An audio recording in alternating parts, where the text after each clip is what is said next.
with this government that for 2 years in a row, the matter of finance bill is causing hullabaloo, is causing commotion, is causing pandemonium until young children are coming out the streets.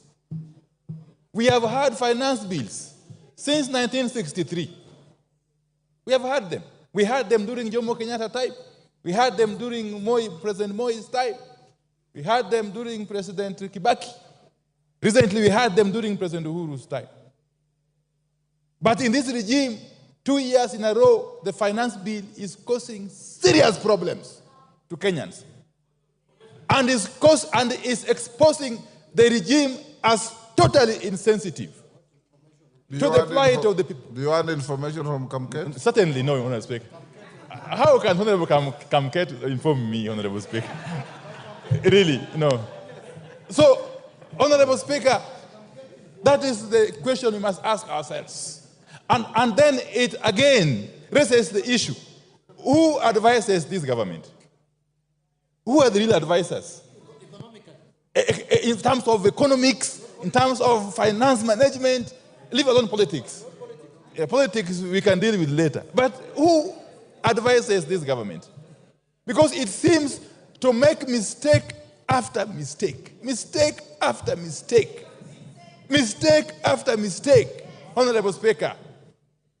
Following the outcry that happened after the 2023 finance bill was unveiled, I had imagined, I had thought that this government would be the wiser this time around. What we see is actually a worse case.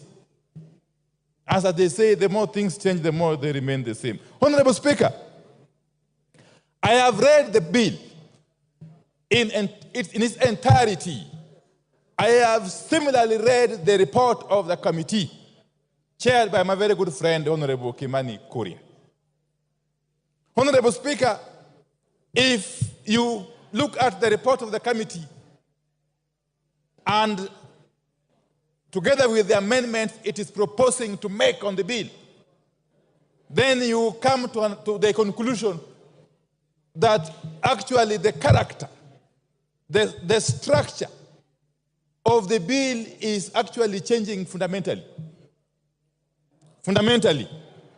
And this flies on the face of the provisions of Standing Order 48. Honorable Speaker, at some point perhaps I would be calling upon you to consider asking the chair to withdraw the bill and introduce a new one. Because the character is changing. And why is the character changing, Honorable Speaker? Honorable Speaker, under Article 201 of the Constitution, specifically 201 sub-article A, on the matter of principles that govern or guide public finance management. Public finance management. I don't know what is itching, Honorable Soro.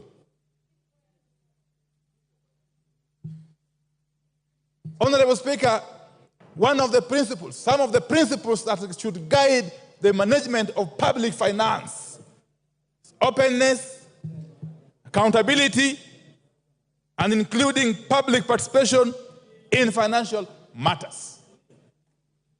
If you can come out of the blues and tell us that now these things that we had introduced in the bill, these taxes that we had introduced in the bills, we are now removing them.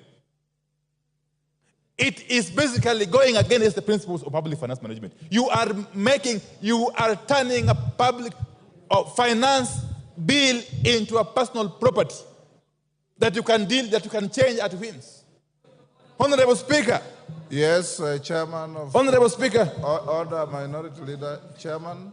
Honorable Speaker, again, on a point of order on misinformation. The Leader of Minority clearly read the PFM Act and talked about then if changes are made, the allegations making them then significantly that bill would have to be drafted. Then the question on public participation remains. Then does it mean that he is purporting that everything that the public says is just an exercise in futility and should not change? Otherwise, then why were we involving taxpayers' money and time to reason to the members of the public if we cannot propose changes on the bill? Minority Leader.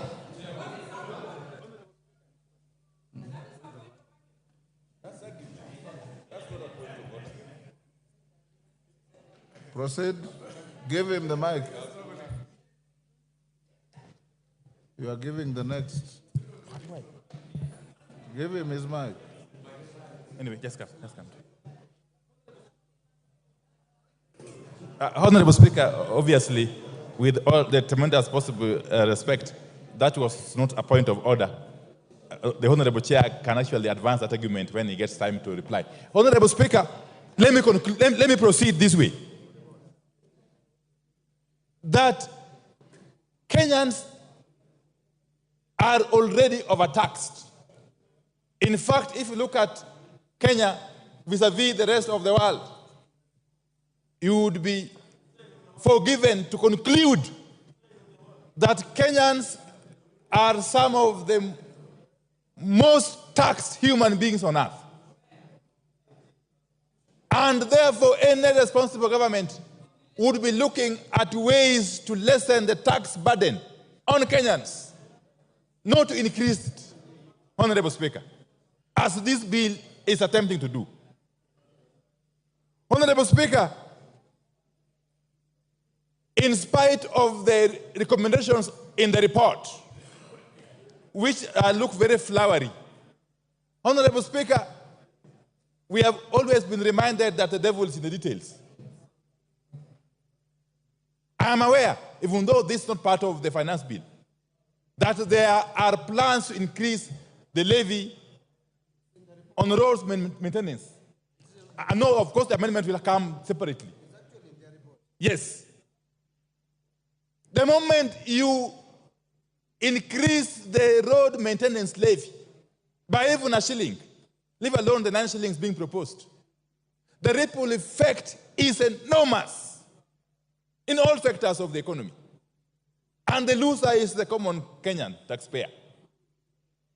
Honorable Speaker. And therefore, this is a case of taking with one hand, giving with one hand, and taking back with another hand. It's not helping the situation, Honorable Speaker. Honorable Speaker, this economy has become too hostile for foreign investors. Indeed, even for local investors.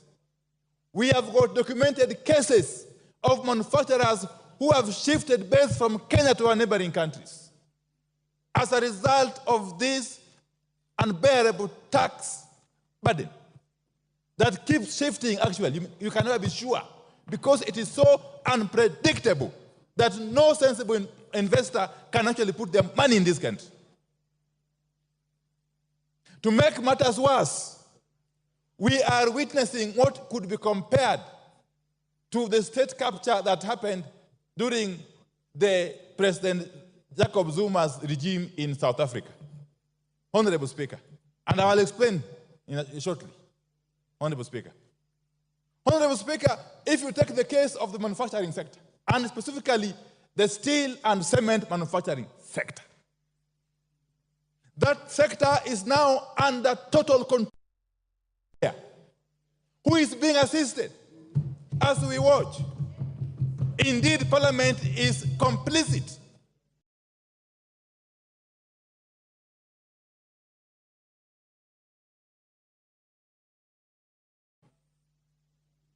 We have a case where this one particular manufacturer is the only person who has the capacity to manufacture billets which are used in the steel manufacture. And actually clinker, which is also used in the manufacture of cement. To make it worse, this same manufacturer, who has got the support of these people, Honorable Speaker, he is compelling his competitors to buy from him raw materials. To make it worse, he is compelling them to buy at a minimum.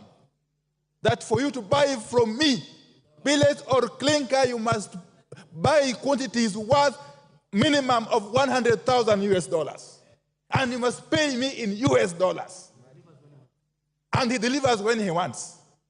Do you expect him to compete favorably with the rest? I will name him. It is the owner of Devki Steel company and the owner of Simba Cement. I think his name is Guru. That one. We must shame these people. We must name and shame these people. If we are to rescue our country from the clutches of state capture, Honorable Speaker, we must do so. We must do so. Now, I am happy. I am happy at the debate and the information that is coming out from my point of order is 91. 91. That my friend, the leader, I would like him to substantiate and give us, he said he must buy from me, he must do this and this. Where did he say? Where is that factual information? You can do better by giving us, a record of what he said, other than hearsay, Honorable Speaker. You can do better than just say things. Order, Honorable. Both of you are veering off the track. Let's avoid the temptation to besmirch people who cannot defend themselves on the floor. Go on, Minority Leader. Yes, please. Don't. Sorry. So I will leave that at that. But Honorable Baya, stop holding brief for these characters. It doesn't help. Let me tell you, from my experience in this parliament, they'll never really assist you in the constituency. Honorable Speaker, where we have now reached is a situation of helplessness. No wonder young boys and girls are coming out in their numbers on the streets and facing police truncheons and water cannon and tear gas, something which is unprecedented, Honorable Speaker. It reminds me of a play by the celebrated Professor Francis Mbuga, that is Betrayal in the City. Honorable Speaker, you are a literature person. If you read that play, I read it long you read ago. It, yes. There's a character by the name Jasper Windu. Okay? He was in a situation, he was actually lamenting that we have waited for independence. We were hopeful for good things. Independence came. And now we have got nothing else to look up to or forward to, Honorable Speaker.